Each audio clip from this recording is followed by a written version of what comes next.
rocher, ta lumière est mon sauveur. Je ne crains rien. Il est mon rempart et mon ferme soutien. De qui pourrais-je avoir peur? Shalom. Nous avons aujourd'hui la croquette biblique numéro 47 qui est tirée de Job au chapitre 6, du verset 8 au verset 10. Il est écrit: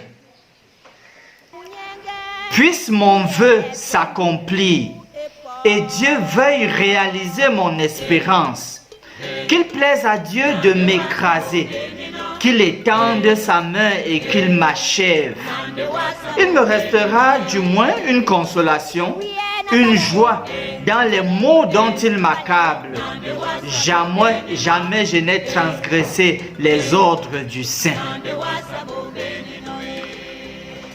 Voilà ce que dit Job dans la suite de la réponse qu'il sert à Eliphaz.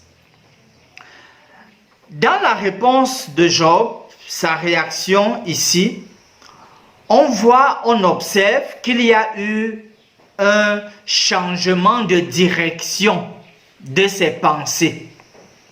Parce que jusque-là, quand même, malgré la souffrance et tout ce qu'il endurait, le discours de ses amis, ses pensées étaient encore quand même tournées vers la vie, tenir bon à la vie. Mais le passage que nous avons aujourd'hui nous demande qu'il y a eu un changement de direction. Au lieu que ses pensées restent tournées vers la vie pour s'y accrocher, maintenant ses pensées sont tournées vers la mort et contemple la mort. La mort devient son espérance, dit-il au verset 8. Et il voudrait que Dieu accomplisse cela. Et bien plus, il voudrait même que ce soit Dieu qui l'écrase, que ce soit Dieu qui l'achève, que ce soit Dieu qui puisse le détruire.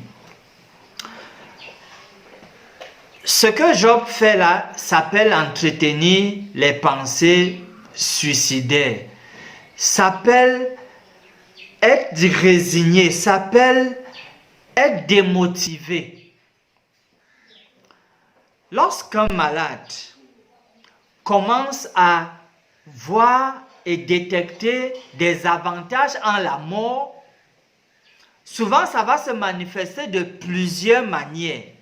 C'est-à-dire que quand quelqu'un, un malade, va dans le sens de se suicider d'une manière consciente ou inconsciente, on va observer que le malade ne consomme plus ses médicaments comme il se doit. Il y a d'autres qui vont prendre plus que la dose prescrite. Il y a d'autres qui vont même consommer d'autres choses qui ne sont pas prescrites.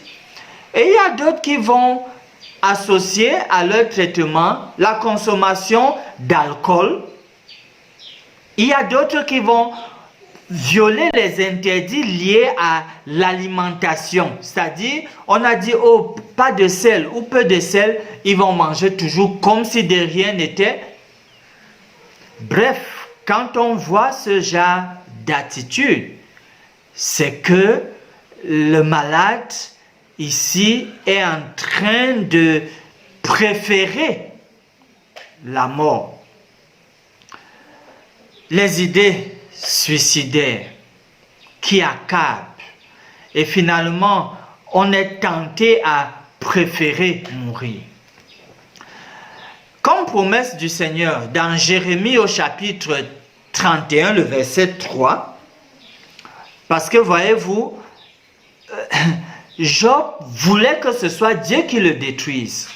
Oh, Dieu dit clairement dans Jérémie 31, verset 3, « De loin l'Éternel se montre à moi. Je t'aime d'un amour éternel, c'est pourquoi je te conserve ma bonté. » Job voudrait que Dieu le détruise. Nous disons non, Dieu ne détruit pas. Peut-être vous voulez que Dieu mette fin à vos jours Dieu dit non, je ne détruis pas. Dieu donne la vie, Dieu redonne la vie. Et de loin, il se montre à vous et il garde son regard d'amour et de compassion sur vous. C'est vrai que c'est difficile, mais osez encore croire en la vie grâce au Seigneur qui vous soutient. Finissons par ces mots de prière. Dieu notre Père, nous sommes donc toujours l'objet de tes soins d'amour. Nous n'en sommes pas toujours conscients, Seigneur.